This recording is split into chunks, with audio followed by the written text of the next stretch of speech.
Hello students, सो आज हम एक एग्जांपल के साथ समझेंगे that what are given goods.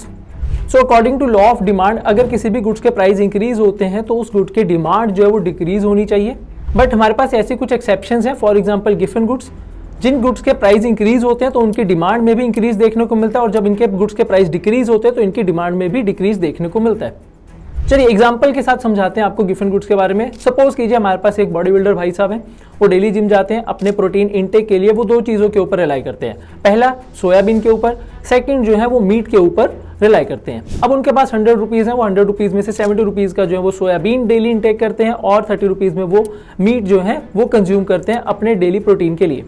Suppose कीजिए मार्केट के अंदर जो सोयाबीन के प्राइसेस इंक्रीज हुए। अब ये जो बॉडी बिल्डर भाई साहब हैं, इनके सामने दो ऑप्शन हैं, या तो एक कंप्लीटली सोयाबीन जो है कंज्यूम करें या कंप्लीटली नॉन वेजिटेरियन हो जाए और मीट कंज्यूम करें। अब होगा क्या दैट ये जो बॉडी बिल्डर भाई साहब हैं ये मीट की कंजम्पशन कम कर देंगे और सोयाबीन जो है उसे ज़्यादा कंज्यूम करेंगे।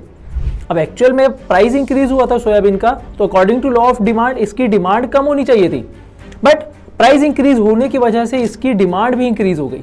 और जब मार्केट में प्राइजेस डिक्रीज होंगे तो ये जो बॉडी बिल्डर भाई साहब हैं वापस अपने पुराने रूटीन पर आ जाएंगे कि दैट 70 रुपीज़ के सोयाबीन यूज़ करेंगे और 30 रुपीज़ का मीट कंज्यूम करेंगे। दैट मीन्स जब डिमांड डिक्रीज हो रही है साथ में प्राइस भी डिक्रीज हो रहे हैं।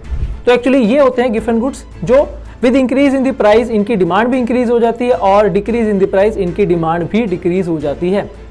नाउ आप सभी के लिए question, what do you mean by orange goods?